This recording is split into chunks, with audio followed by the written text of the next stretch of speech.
So I don't think we've ever actually like really talked about it on the podcast, but like I've talked about this in the past before, and it's sort of like why I don't like typically I don't pre-order things. Like I don't pre-order video games because like every time I've ever pre-ordered a video game, I think except for once, I've been burned on it basically. Yeah. And it's sort of like I've always had a negative experience with pre-ordering things, and so I've just typically never done it. And then, except for, and that's and I mentioned video games because really that's the only experience I've had with like having to like order things in advance. Yeah. Except for a T-shirt, I pre-ordered a T-shirt, but that was like a charity thing. You know what I mean? So I don't really, I wasn't really like.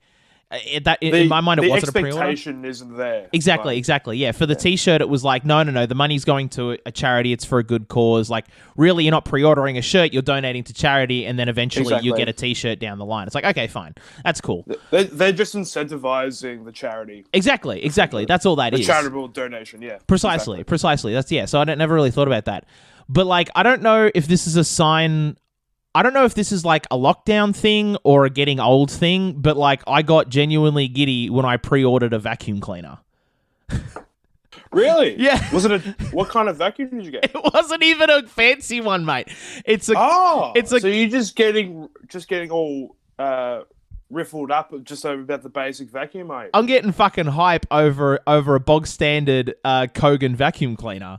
Who's the vacuum guy in Melbourne? What's his name? He does all the ads. Godfrey's. Godfrey's? No. I bought it. No. I bought it on Kogan. It was like, yeah. I just like basically. So what happened is I haven't had a vacuum cleaner for a few months because before the lockdown, my sister borrowed our vacuum cleaner because she was like, my house is a mess and I haven't got one at the moment. Can I borrow yours? And we were like, yeah, sure, no worries. And then lockdown happened, and so we haven't been able to get it back. And I mean, to be quite fair, it was a piece of shit vacuum cleaner, and we were going to get a new one anyway. It was just sort of like, but this one works, and so until it like doesn't turn on anymore, we're not going to buy one because a lazy piece of shit. Let me ask you this, John. Yeah. When using a vacuum, are you the kind of guy that it runs with it? Do you roll with the vacuum, or do you kind of pick a spot and just move out in radius around to cover all the circle around you? That's a good question. I'm kind of more of a start from the edge and work my way in kind of a guy. I think it depends on the kind of house you have as well. Because if you have a very open plan household, I feel like if you stand in a general spot and do the radius movement, you could be more productive compared to running around like a mower. Yeah. But I feel like if your house is more corridor based, with rooms aparting from the side. Yeah, that's me. Then I think, then I'd say run with it, John. Doing the mowing technique might be the way to go. But, I think it's all up to the user. Yeah. Especially with a new vacuum. With a new vacuum, that first run when you're christening the vacuum, you never realise how happy your carpet can be after.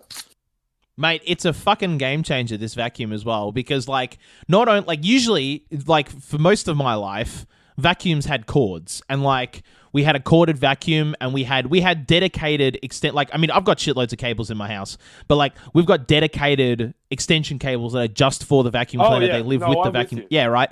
And you make sure you've always got enough that you could do like 2 loops around your house if you need to, sort of a thing. The peril and misery that I've gone through in my life about having to rewrap cables that like people have just chucked away. Yeah. And it's gotten all knotty.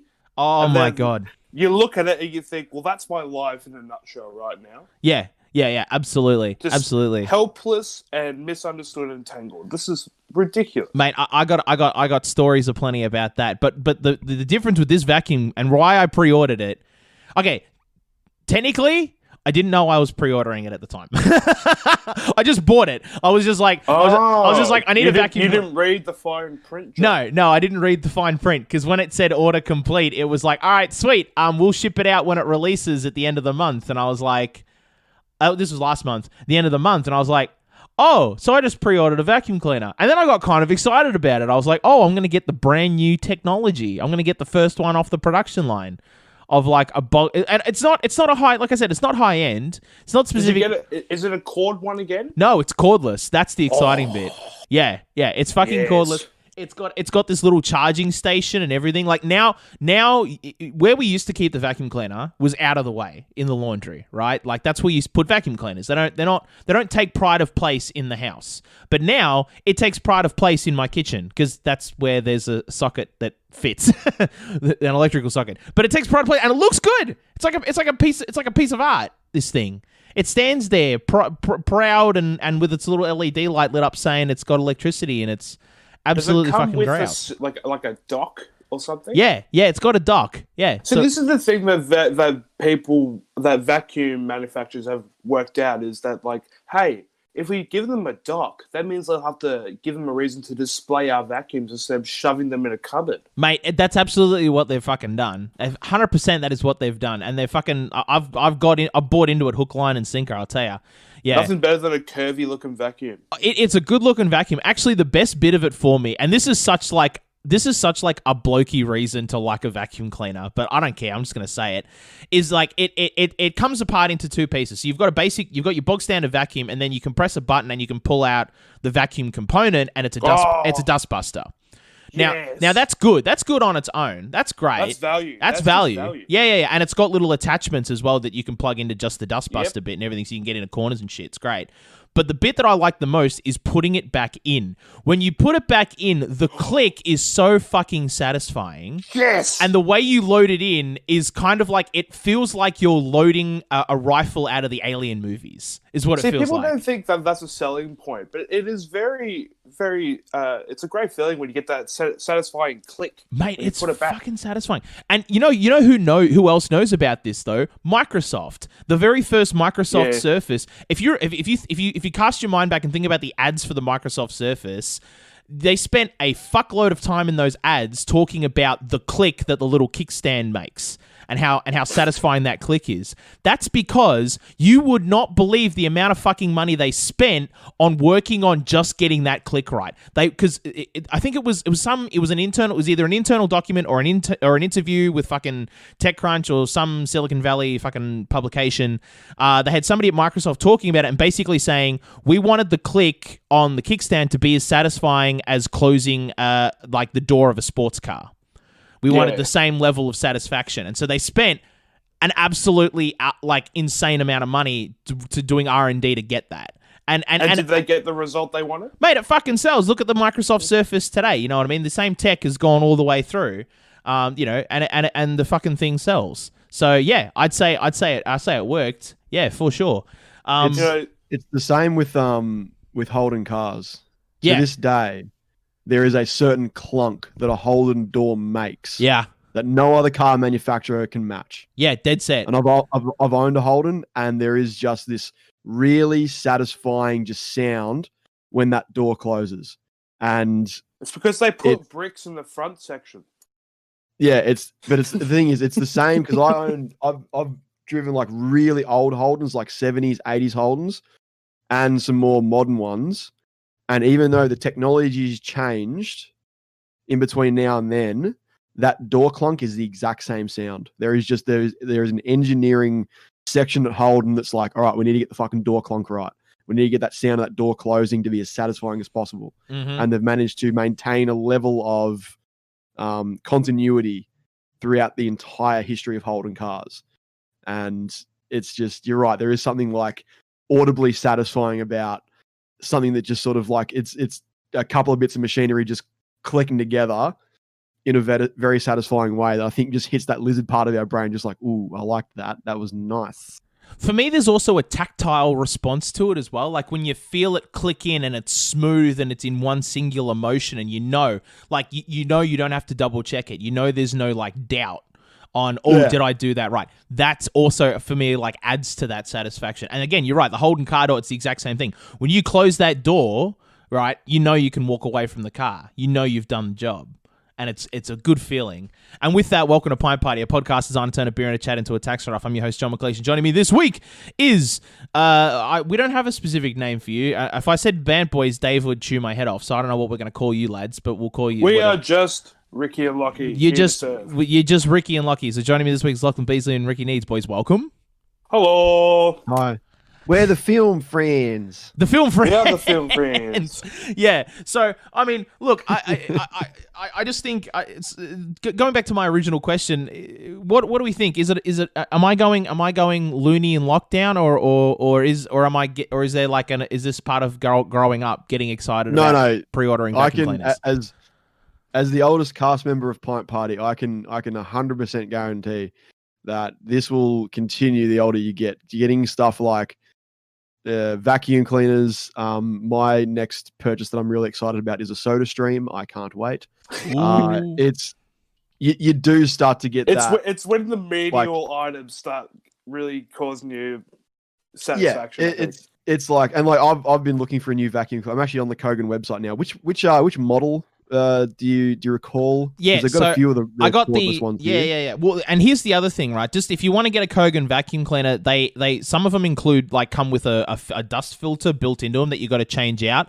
And there's about 6 different vacuum cleaners on their website, and each one of them has their own separate filter. I think, if I remember correctly, mine is the Kogan 25-watt cordless vacuum cleaner. It's red. Yeah, it would be red. The C9 Pro. Oh, man, hang on a minute. I'm just going to go to my order history right now on the website. Here we go. The Kogan 2-in-1 cordless 25-volt stick vacuum cleaner. That is what I bought specifically. I can't find it. Here we go. How about this? Here we go. I'm going to post the link into Discord for you right now. There you go. Okay. There you go, buddy. I'll have a look. Right. Okie dokie. Yeah. It's okay, right. It's a good bit of kit, I'll tell you. And I got that one specifically because you can get them even cheaper, but they really do start to get a bit cheap and nasty, cheaper than that because because the batteries in them are shit. It's sort of it's got a 25-minute runtime. It's sort of mate, with how often I vacuum my house, 25 minutes is not going to get it done. And if I have to stop and recharge my vacuum cleaner, I'm not doing any more vacuuming that day. It's just not going to happen. So I want to make sure that I've got a good, decent bit of runtime in my battery, or I'm just not vacuuming my house. It's just not going to get it done. So that's why I spent a little extra on that. Maybe Kogan's just telling you to take a tea break. Yeah, but if I take the tea break then turns into a TV break, which then turns into a quick sesh of Minecraft. Well, that's just self-control, John. Come on now. That's what I mean. This is what I mean. It's about knowing yourself, and I know that if I don't do the job in one go, I'm not going to get the job done. So I go. So I've planned for that, and I've bought in accordingly. The vacuums show the darkest corners of the human. of humanity. Well, that's right. We know what kind of person you are. We know that if you have to wait for the thing to charge, you'll just be sitting on the couch for hours and no work will be done. Precisely. That's exactly right. It's about having that wisdom to understand yourself and plan accordingly. I think is sort of it really speaks. I think to a part of growing up is sort of having this know thyself. And I do, and I planned accordingly, and it's great. It's a good bit of kit. I'm really happy with it. It's not super expensive. The first thing you have to do, John, when you do get it, when the postie rocks up, pulls it out of the van and gives it to you, you plug it in. You gotta grab your palm of your hand, and you gotta put it on the suction and turn it on, and that's the human test to see if it's a good vacuum. If it goes. Mate, I am way ahead of you because the only reason why I'm bringing it up this episode is because I've got it. I got it this week. It arrived in the mail. Yeah. And I got it set up. That's how come I know about the click, mate. Oh, I thought you watched videos on the click. No. This is first-hand experience. I got hands-on experience. So you didn't know there was a click, and then you were surprised that there was a click. Yeah. I was surprised that there was a click. When I felt the click, it was the first time, mate, and it was fucking hell. It's the most fun you can have. What a wonderful click. It's the most fun you can have with a vacuum cleaner with your pants on. I'll tell you that right now.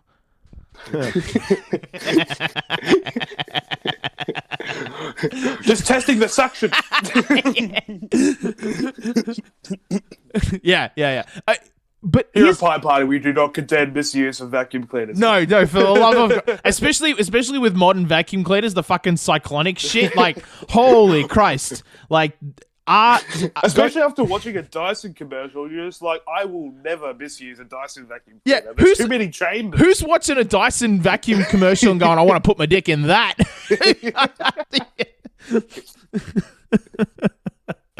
Or just a finger. Or any appendage of any kind. Yeah, don't do it.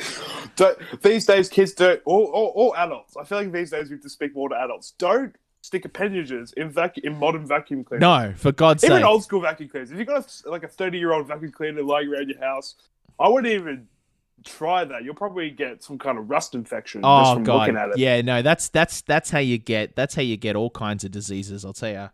Yeah.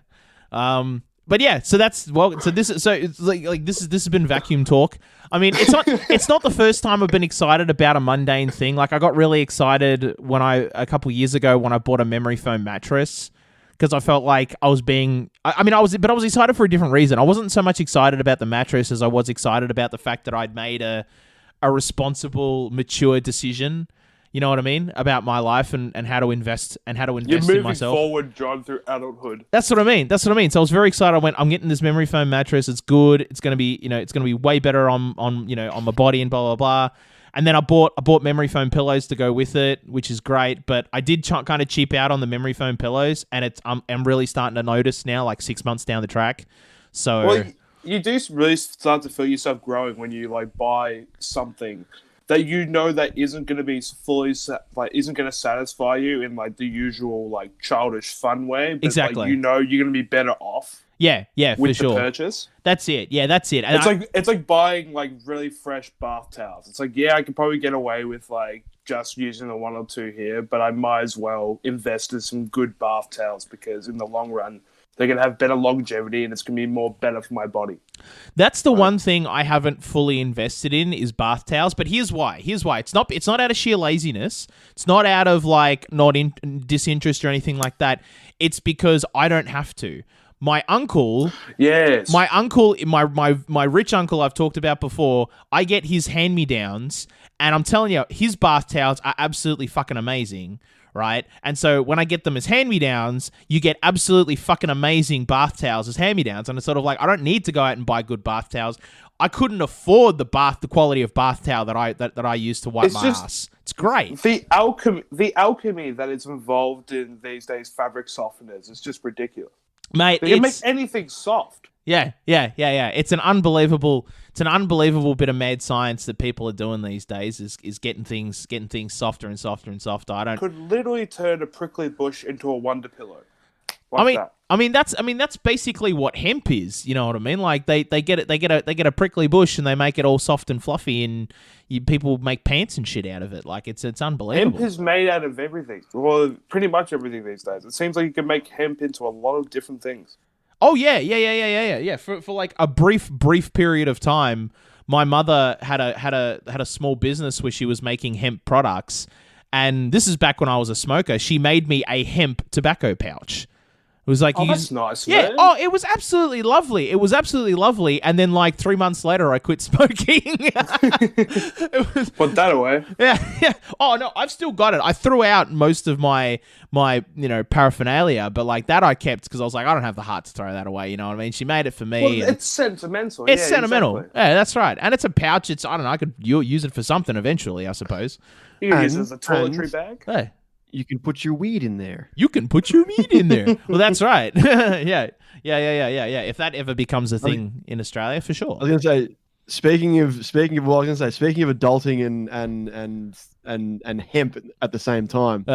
I was thinking about the other day. I signed up for NAB Trade, which is their stock market program, because I have some savings, and I'm like, well, I can either spend them on dumb shit, or I could maybe invest some of it in something. And I was talking to a friend of mine who's been investing in the stocks for a fair while now, and I was just sort of picking his brain about like, where have you put your money recently, and what do you think are the good long term sort of like investments? Yeah, stuff that's safe and it's gonna just no matter what is gonna continue to generate money over time. And he's like, well, I just put a bit of cash in hemp. Mm-hmm. I'm like, for real? He goes, yeah, because there's every chance in the world that like weed at some point is going to be like decriminalized here in Australia, and it's going to be legal. And at that point, the market for for stuff like hemp and stuff like the non-THC uses of marijuana are going to skyrocket, along with obviously marijuana itself. So stuff like hemp production is going to go through the fucking roof. So he's like, at the moment, there are people that do have licenses to grow the non-THC. Is it the male or the female plant that doesn't have the THC in it? Male. Okay. So there's people that have that license to grow that and, and make hemp products out of it and all that sort of stuff. But it's not a wide market yet in Australia. It's still fairly, a few people here and there doing it.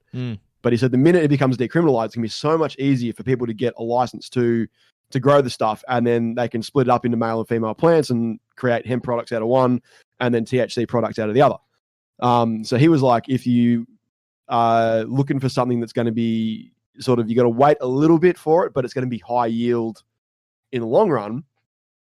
He goes, dude, hemp and renewable energies are like the two big things right now to start investing your money in.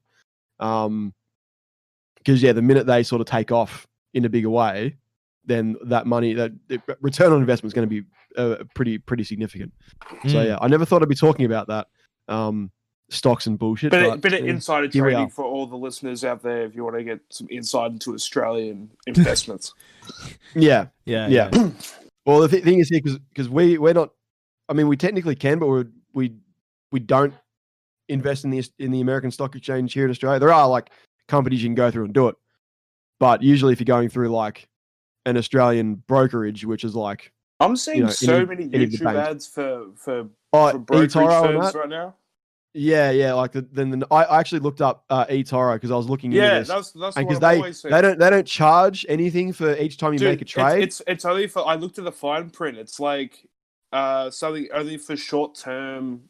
Hedging and also, or something. So for every time you sell and get your money back, so they don't take a brokerage for every time you make a trade, but when you sell and take that, when you take that money out, they take 6.4%. That's how they make their money. That's 1.4% higher than the recommend the base. Yeah, because 5% commission is like. Yeah. Like what, so I was trying to work out like how the fuck do they make their money if they don't take a brokerage every time? Because like with NAB or with Westpac or whoever, it's like every time you make a trade, it's like $5 or $10 or whatever it is. It depends how much you're trading, but it's like a pretty small amount. But then I was like, how the fuck do these companies like that? And then like I think Plus 500 is another one that I see a bunch of ads for and shit. And I was like, how the fuck do they make their money? I'll go through the fine print. It's like, oh yeah, every time you sell, we take 6.4% of whatever you sell. And I was just like, well, okay, that's how they make their fucking money. And fuck that. Like, that's like a ridiculous, like that could be a significant amount of the money you're trying to get back out of the market once you actually invest. Because like, if you do really well and you hit a market at the right time and make a bunch of money, you could be losing thousands of dollars. Whereas I'd much rather just pay NAB $15 every time I want to make a trade than lose fucking 6.4% of my goddamn yield. It's ridiculous. Exactly. But yeah, they're gonna get you with the Alec Baldwin ads and the fancy fucking all that bullshit. No, you're not gonna trick me, goddammit. I'm not gonna fall for you. It's funny because they even say they're like don't get your investing advice from the bloke next door. Come to us, the professionals. It's like, well, sometimes your best friend has better insight. Like your neighbor will have better insight. If you look at someone with like in monetary a standpoint, they've got everything. They've got cars, they've got houses, they've got a nice portfolio working. You would say, well, maybe I should talk to that person. It seems like they got something relatively figured out. Like my mate's not a fucking expert or anything, but he's been doing it for like the past 10 years. And I feel like people I've been to school with guys who've been doing the NASDAQ stuff. And there was like the stock trading competition in high school. And like they're still doing it now and doing extremely well. It's just like I think sometimes it is experience over knowledge sometimes. Yeah. And he just goes, all right, what's safe, what's easy, what's gonna get me returns every year without like he said, look, until it stops being the case, investing in fossil fuels is the way to go because it's gonna keep making money despite itself. Right up until it stops making money. but he's like, he's had money in BHP for like the last 15 years, and it just keeps making him money. It's never gone down in that entire time. It just keeps going up. I'm like, there's going to be a bubble. There's going to be a point where like it's going to go. There's going to be a burst at some point, but like that could be another 5 years, 10 years. Yeah, and he's just like, well, when that happens, I'll just take the money out.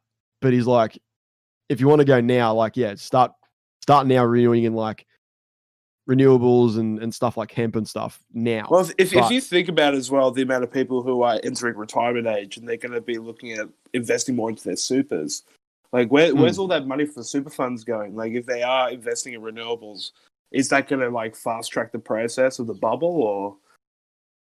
I don't know. That's the thing. I'm just getting into it. I'm trying to like suss out where I'm going to like put my cash. My surplus cash. This is when it would be handy to have a financial expert on the rotation. I know. We've got a legal expert fucking sorted out. Yeah. Just need someone in finance now, and then we're fucking set. We're good. We're rolling. Well, Lochie, you're the closest thing we've got. You're the one with the business degree. Yeah. I got a business degree, but that doesn't mean I know anything. Unfortunately, I suck at numbers. yeah. It took me like an extra 5 years just to get my decimals down pat. Yeah, no, I feel that. I completely understand that because I was exactly the same way. The only thing with those sort of investment app things, like, because I remember I looked into those after a conversation with a mate of mine, because he was saying to me he had one of those, like, he used a micro investing app. So and basically he'd over a few years he'd saved up enough to have a holiday. Like not an enormous amount of money, mind you. It was like enough to go to fucking Brisbane for a week, sort of a thing. And that's all he really wanted anyway. Yeah. And I was like, oh great, yeah, cool. Like a nice, simple holiday. And that's what he had enough money saved up for through just putting some money in and getting enough in the returns. And so that's what I looked into, and God Almighty, that when because with the investment stuff, you need to have I remember I looked at one of those. It wasn't eToro, but it was one of those big ones that was like that people were recommending, and they were like, oh yeah, you just need to make a minimum investment of $3,000, and I'm like, no, I don't have $3,000. Like, not even remotely. And if I did, I certainly wouldn't just immediately put that into the stock. I'd probably pay down some bills. So I started looking into, micro investing, because it's sort of like, hey, if you've got a spare, $50 here or $50 there, just throw it in. And that's a good way of kind of like building up a little savings account sort of a thing. And so, that's what I looked into and stuff. And I just went, honestly, like my bank offers one that's like that. And I was like, okay, perfect. I'll do that. And it's all part of my bank. It's all in my bank account. It's all easy to see and keep track of. And it's like, okay, fantastic. Mm-hmm. You can just chuck, if you want to chuck in $50 here, $50 there, you can. It's just, the only thing is that the way the stock market works is so weird, because it's like the whole thing operates on a buy now, pay later system. So like, you'll be like, okay, I've got $50, and then you'll buy something you'll buy $50 worth of it's technically not a stock you buy a piece of a collection of stocks is how my one works. I can't remember what that's called again specifically, but anyway, it doesn't matter. You buy that day, and then 2 days later the money leaves your account, or 3 days later the money leaves your account, which means you've got to be aware of that. And it's sort of like, okay, I've got to leave that $50 just sitting there and wait for it to go out, instead of just like and not forgetting one day and going, oh, I've got a spare $50 I didn't realize, and then moving it into like another savings account that I've got, and then getting like in trouble with bloody the ASX for being like, you didn't pay your trade. And it's sort of like, what the fuck are you talking about? So so you gotta be careful. You gotta be wary. You gotta be wary of all that kind of stuff. It's not even like just doing a bad faith thing. It's just sort of like, okay, you just gotta be aware that it takes a couple days for the money to leave your account. And then the same in reverse, when you pull out, it's the same amount of time. Just a preface for listeners, we're not, as we've said, we're idiots when it comes to this. No. We're three fucking idiots. Yeah. Make sure you do your research if you are interested in getting involved in investments. If you've got a little bit saved, I know like a lot of people with JobSeeker and JobKeeper right now generally have a bit of a little pool to work with. If you're interested in this kind of thing, make sure you talk to your experts first. Know what you're doing. Yeah. Be safe with your money. I cite my friend as a source just because he's been doing it for so long, but I also cite you this. In March, he was looking at some stuff to buy into, and he bought into Flight Centre instead of Afterpay. Oh, so he's not the people best. Who don't Afterpay's like starting thing was like $80 stocks, and now in the past like couple of weeks, it's gone up to like $160 a stock. Fuck. Yeah, he was potentially going to buy it at like less than $10 a share. Oh shit! Let's have a look. Pound. That's a fucking good trade. Stock price. Yeah, it's now worth a shit ton of money. Like it's Let's look at the insane. growth. Yeah. So right before, or right as all the international and domestic travel was getting shut down, he bought into Flight Centre and looked at Afterpay and was like, no. So in the 6 months, it is. So look at the 6 month standing. It has grown ridiculously. It is down at the moment, probably because everyone's bought way too into it, and it's probably dropped.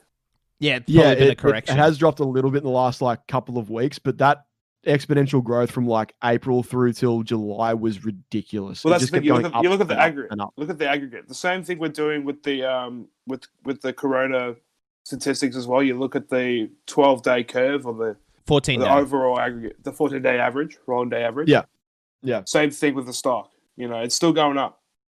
It is. It's gone from what at its low. It was so he bought it. What do you know? What time he didn't buy it? So he almost bought it when it was. It was in March. Okay. Oh yeah. So at the lowest, it was $8.90 on March. Yeah, that sounds about right. 23rd. Yep. It was sub $10, and now it's how much? Right now it's $73.87. Fuck. Yeah. Yeah. Oh fuck. Yeah. So he has said that. So he invested in Flight Centre instead. When it was already on the dip, so it was going down. So he's hoping that when international and domestic travel becomes more prevalent, it'll boom again. Flight Centre's gonna scoop up again. Oh yeah, he's gonna hodl it.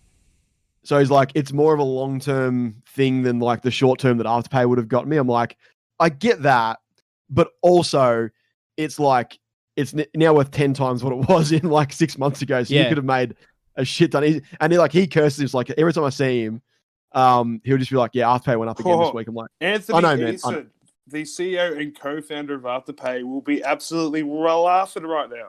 Oh yeah, yeah. With founder stock, man, that boy's probably a billionaire now. I'm looking at the Flight Centre stock though. It's actually not too bad. Look, it started out on the 12th of March. It was at $17 a share. And as of today, it's at $12.50 a share. So it's only dipped $5, which, I mean, depending on how much you invest, that can equal millions of dollars for certain people. But like, you know, if you're only putting in, you know, and if you're planning to hodl, like you can see that it's maintained. It's done all right for itself.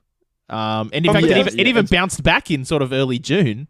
So yeah, it's not crashed. It's not crashed. Yeah, it's not shit. Not made him any money either. No, you're losing money on this trade, but like it's not dog shit, so you're all right. Yeah. But also, we're Pint Party, so like for a bit of entertainment, maybe we should just get blind drunk and go on the stock exchange.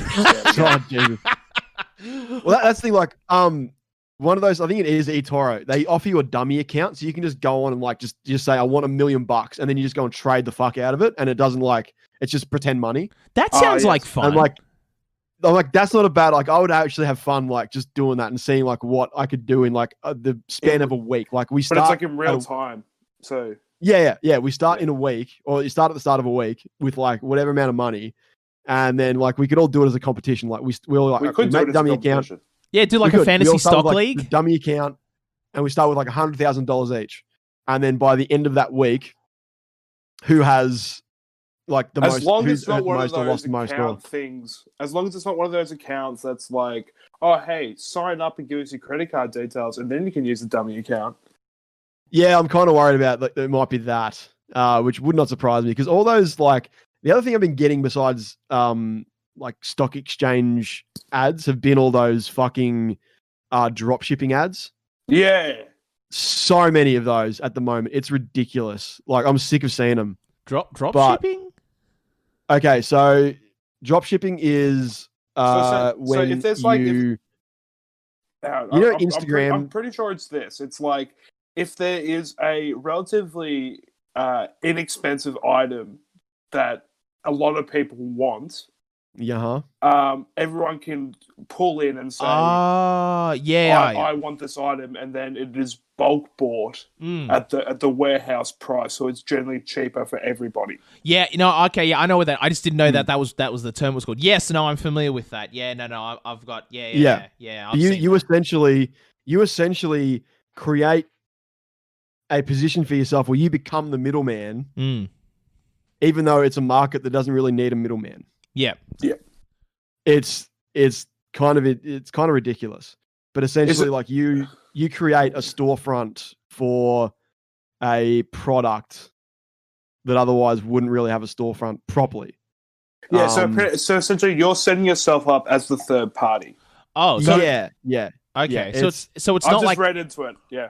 So it's not like collective bargaining where it's sort of like, okay. I thought it was that. I just read into it, so ignore what I just said. Oh, okay. Oh, never mind then. Then I don't know what it is. Dropshipping is a supply chain management method in which the retailer does not keep goods in stock. Right. Instead, transfers the customer's order and shipment details to the manufacturer or another retailer or a wholesaler, which is then shipped directly to the customer.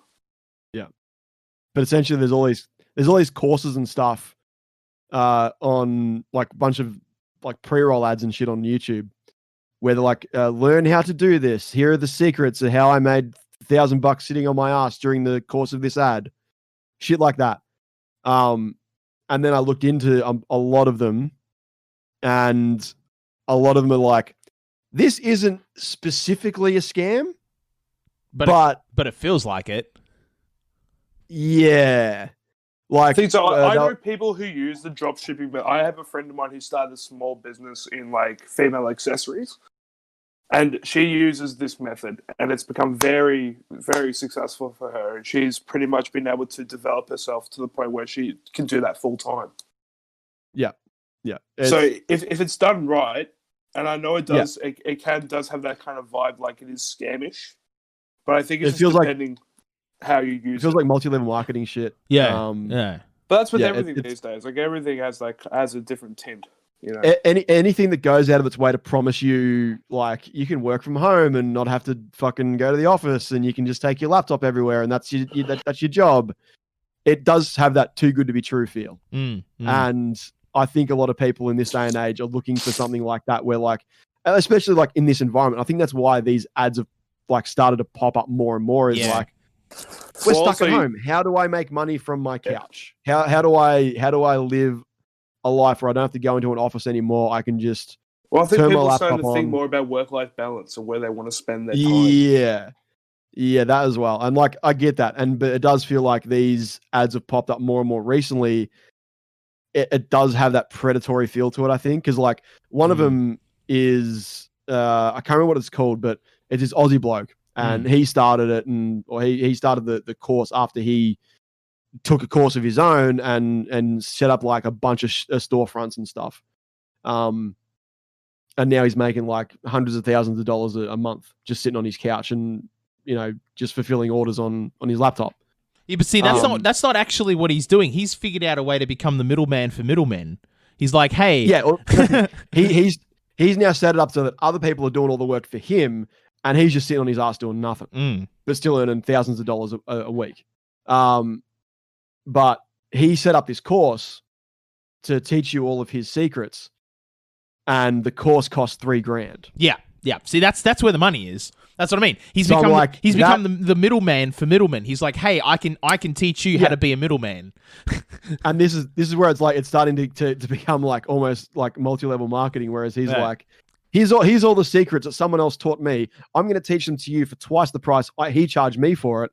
And then also once you finish the course, give me more money and I'll find you a product. I'll make you an ad, and then I'll also take a cut of all of your sales. Yeah. And that's why, like, when I was looking into this particular company, there was this disclaimer at the top, and it's like, this isn't technically a scam.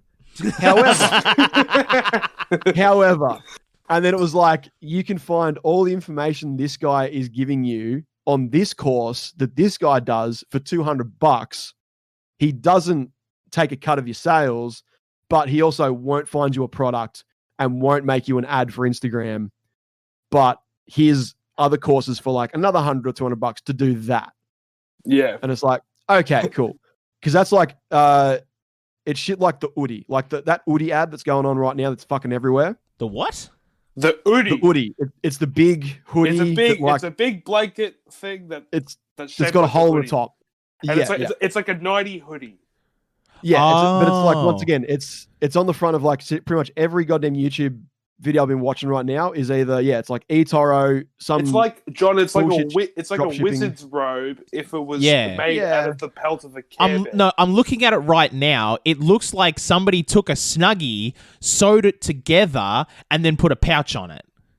Kind of, yeah, pretty much. Yeah. And it's a bit thicker. It's like, it's actually like fleece. Yeah. Well, actually, sorry, it's vegan fleece. It's friendly. Care Bear fleece. What the fuck is vegan fleece? Fleece comes from an animal. Not just sheep. It's okay. Just not sheep. It's yeah. But like that to me screams of this was something someone came up with someone with a Shopify storefront was like, I like that. They made an ad, chucked it everywhere, and now whoever that middleman is making a fuck ton of money just sitting back and letting orders be fulfilled automatically. Yeah, well, that's how most products. I mean, that's the fidget spinner. Same thing, I guess. Yeah, exactly. Like everyone's like the fidget spinner was like the drop shipping fucking king a few years ago. Yeah. And then when the fidget spinner like died, everyone was like, shit, we need like something else. And that's how like it expanded out to now, like every time you scroll through Instagram, every third or fourth post is like, it says ad or promoted or whatever. And it's some dumb fucking product you don't need. But I bought just a bunch of them. Yeah. No, I have as well. I've on my way, I have a sleep mask that has 2 speakers built into it. So it's like a Bluetooth sleep mask that you put over your eyes so you can sleep. And then it's got 2, and they're actually like, apparently like speakers that can flex and bend with your head. So they're not like hard.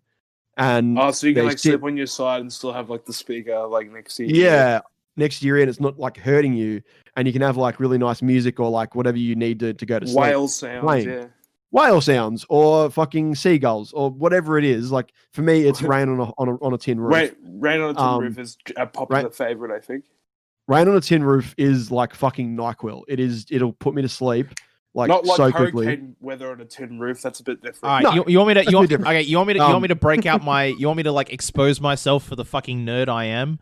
I used to go to sleep to a 10-hour loop of the Enterprise D warp core engine humming. It's not bad. I mean that is like comparable to just white noise. Yeah. I used to go to sleep listening to audiobooks of Andy Griffiths.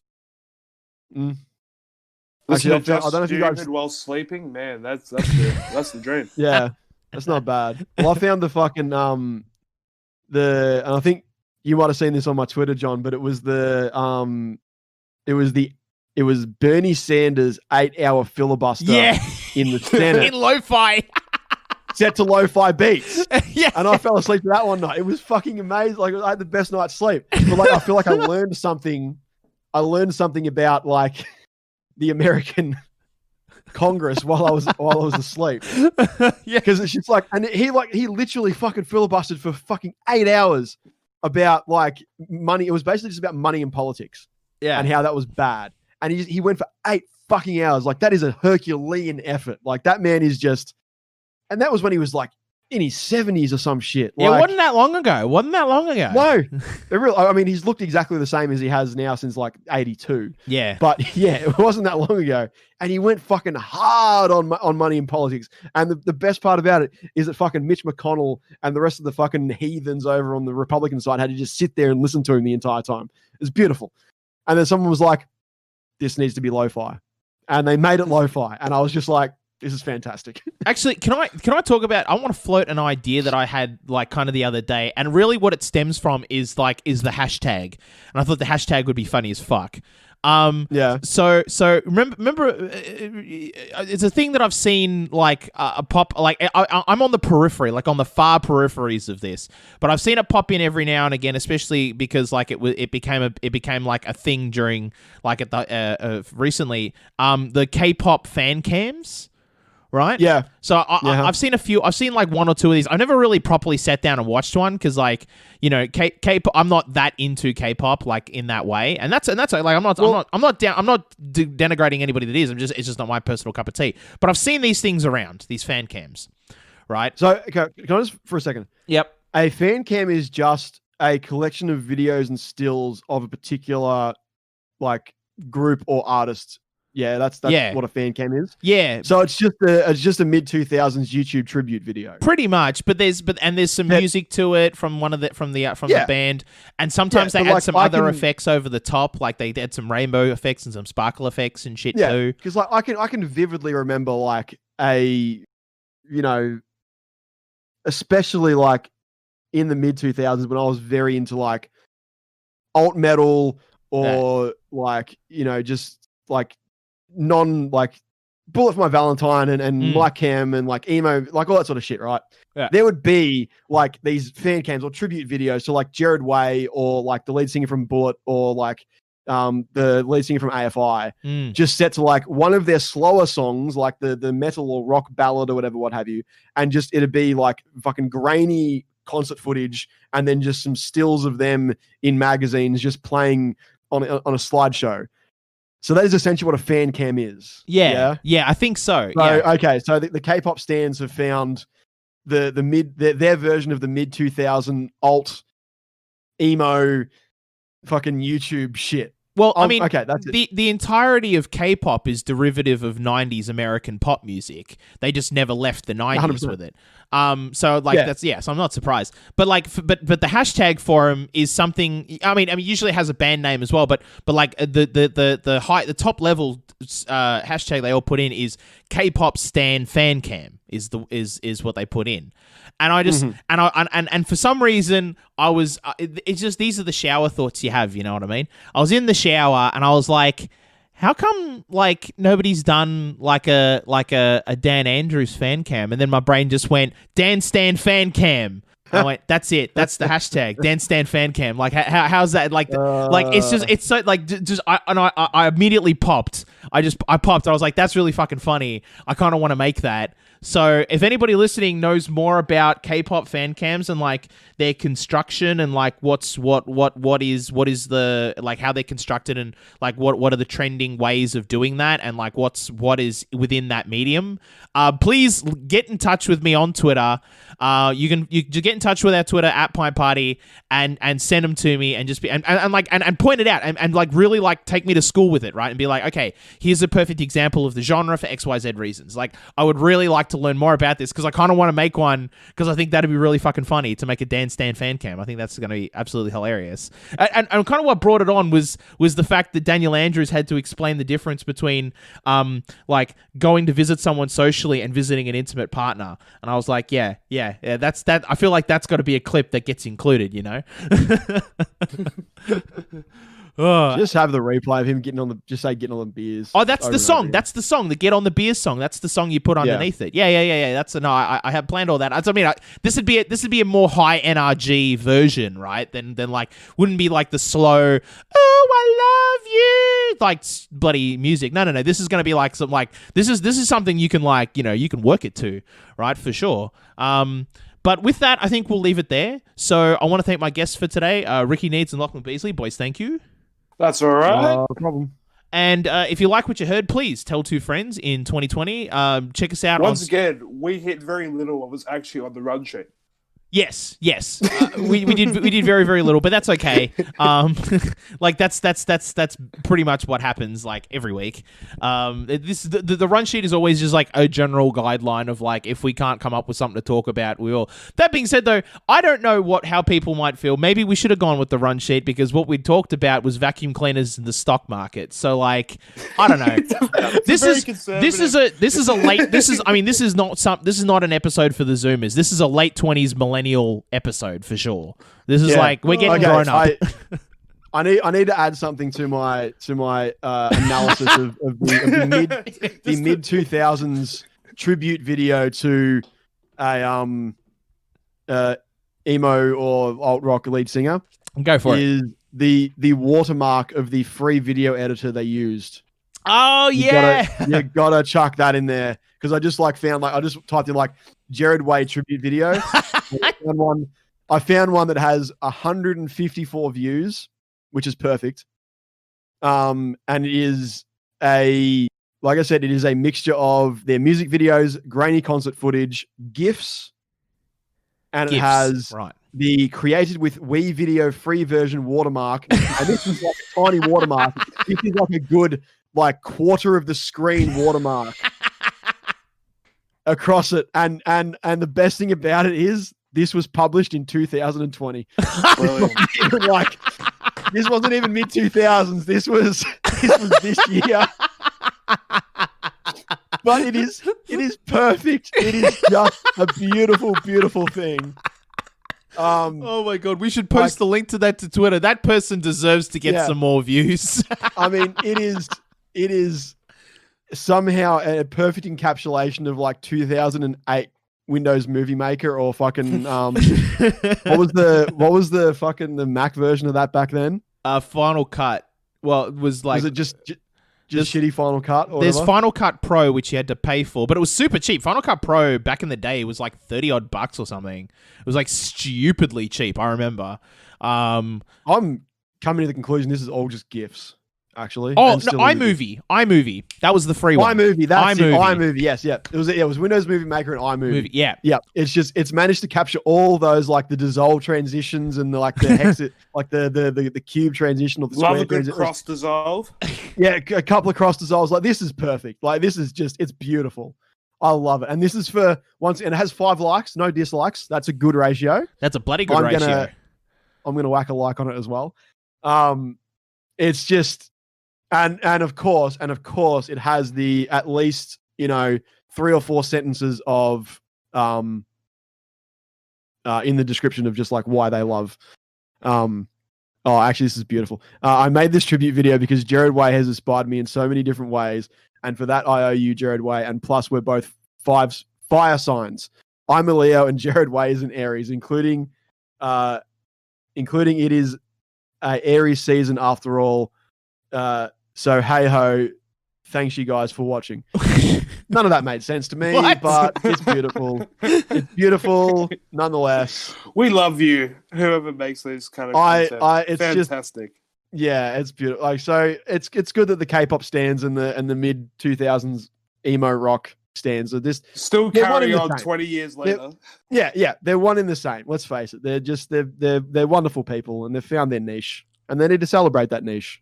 Oh, and they do, and they use their niche for all sorts of good causes. There was a white supremacist hashtag on Twitter a little while ago, and all the K-pop stands were like, "Nah, not having a fucking bar of this," and just flooded the hashtag with fan cams. So you'd go on the hashtag and you'd see one tweet would be White Lives Matter, and then the other tweet next to it would be I love BTS. That's the only K-pop group I can think of. And then there's a bunch of BTS, and it's like the next 400 tweets would be all fan cams, and then you'd have one white pride tweet underneath in between amongst all of that. It was great. They just flooded the whole hashtag, and they were just like, nah, fuck you. So yeah, no, K-pop stands don't fuck around. Yeah, exactly right. If you want to get anything done, you just need just to get 3 of them on board, and then those 3 will then just spread that out to everyone else. Oh yeah, and then all of a sudden everyone's just like, fuck yeah, we're all about it. That's what I mean. So I want to get dance stand fan cams going because that's funny as fuck. If you could, whoever's doing it, could you please use it with the Wii Video free version so we get the watermark on it? Yeah. It adds to the essence of the video. It fucking does. I'm still watching. I am still watching this. It goes for it's a 5-minute video. Oh shit.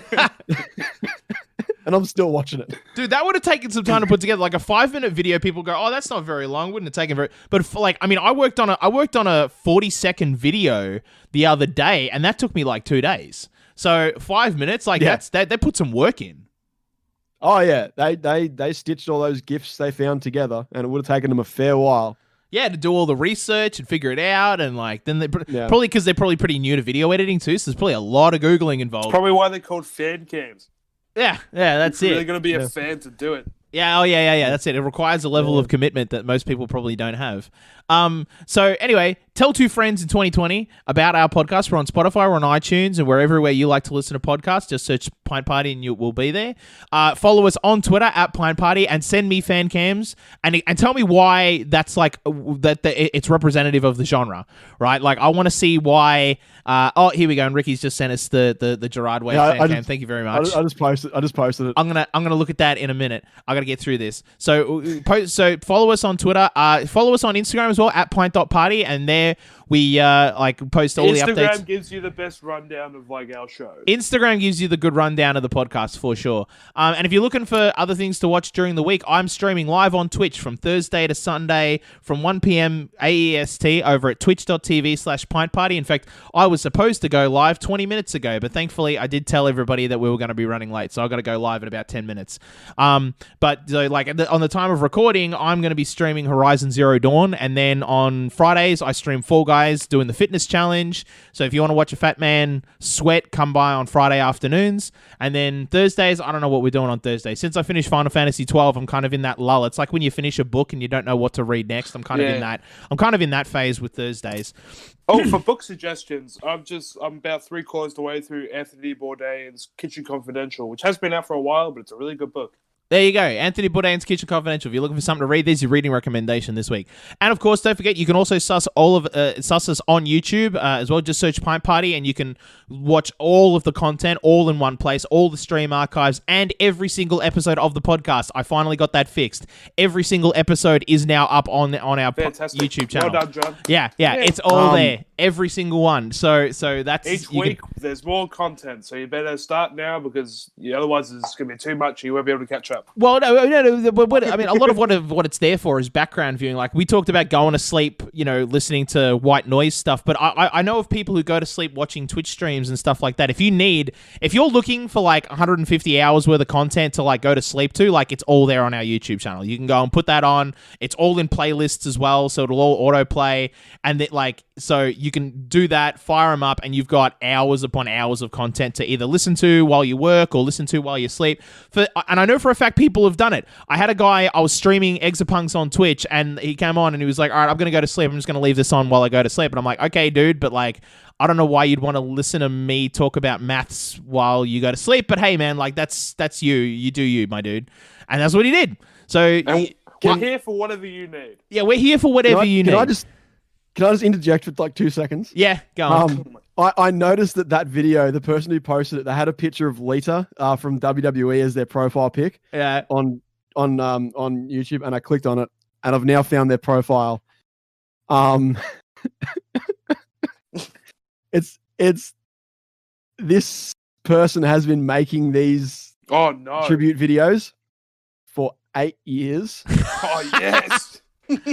There is an equal mixture of mid-2000s WWE stars. So we've got Edge, we've got Lita, we've got fucking the Hardy Boys, 30 Seconds to Mars, Jared Leto by himself, Eminem, someone called Andy Bearsnack, I don't know who the fuck that is. But it looks like a lot of like alt rock and like emo punk lead singers. More 30 Seconds to Mars, more My Chem. The first Jared Way one is literally the first video they posted 8 years ago, and they're still making them today. Damn. Yeah, and they're still using the same software. This is fucking incredible. Like, there's one here that's like for when My Chem broke up. There's like hundreds of videos here. Jesus. And they're all like the same, like, okay, there's an AJ Styles one here, there's CM Punk ones, there's more Jared Leto ones, there's a Hayley Williams one. There are 3 videos here back to back on Becky Lynch. Like you can tell this guy went through a Becky Lynch period and they made 3 separate tributes. And uploaded them one after the other. Like, yeah. It's like the artist's blue period. Yeah, and there's a lot of here for like Dean Ambrose, more Hardy ones. There's a Stone Cold Steve Austin one, Andy Six, fucking Austin Aries. There's a tribute to Paul Walker. Beautiful. This is incredible. We have stumbled across something. There's something here. I don't know what the fuck it is, but there is something here. Like this is a level of commitment I have no idea how to even like begin to understand. This is some hard netting for sure. Like this is definitely hard netting. This is hard netting. Taylor Lautner. A tribute to Taylor Lautner from 4 years ago, but I'm gonna guarantee it's all photos of him from Twilight. It seems within the time period, yes. Yeah. This is. What have we stumbled across? I love we were meant to finish. I don't know. About 5 minutes ago. This is absolutely fucking wild. But this is, and they've still got. It's the same free version of Wii Video they have been using for forever. It is in every single thumbnail. You'd think after 8 years, you'd be like, you know what? I've gotten so much use out of this. I should chuck you a few bucks. Just pay for Wii Video. But that being said, though, I mean, it's just like WinRAR, though. Like, we've been using WinRAR for fucking... No, not WinZip, sorry, for fucking decades, and nobody pays for it. Nobody pays for WinRAR, you know, and it's sort of like, at a certain point, you probably should, but yeah, like I said, it's the pot calling the kettle black, for sure. You know, like... That's a good... But I admire the consistency. This is obviously someone who is taking their craft seriously and is just sort of like, this is what I do. This is my corner of the world. Welcome. Come on by and pay tribute to John Moxley covered in blood at AEW. That's That's what a lot of it is recently. There's a lot of Alexa Bliss in here as well. Lucas Till. I don't know who Lucas Till is. There's a Zac Efron one just randomly in there. There's another Zac Efron one. We got Lionel Messi. Quite for them. They didn't really know how to craft the right videos for Zac Efron, so they thought just make the one. Oh, there's a Chris Hemsworth. Oh, there's 3 Chris Hemsworth ones in a row. How many are there? Like total? There's a lot. Oh god, there's a lot. So are they consistent? Like are they pushing out pretty well? For 8 years. Oh my god. They've put out 3 this week. John Moxley. They're currently in the John Moxley period. There does seem to be the John Moxley phase, yes. Yeah. There's like a lot of there to Youngblood, whoever that is.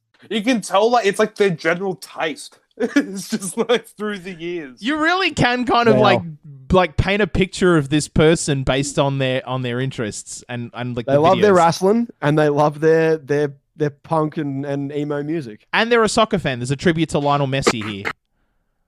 I missed that. I missed a lot of it. My God, this is incredible. I love this. This is so good. This just goes to go. There is, and like each of them, like there's a couple that only have like, 20, 30 views, but a lot of them are like 800, 900, a few thousand on a couple. Like they've found an audience. Yeah. They have found an audience in this and fucking good on them. God damn.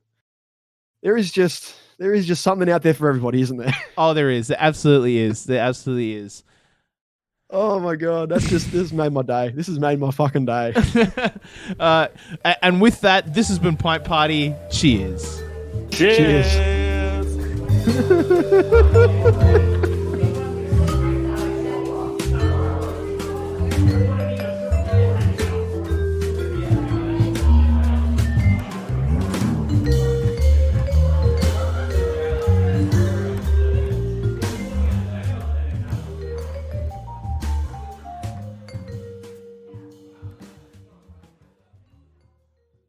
This podcast is part of the Hartefact Podcast Network. For more of this and our other podcasts, head to hartefactstudios.com.au.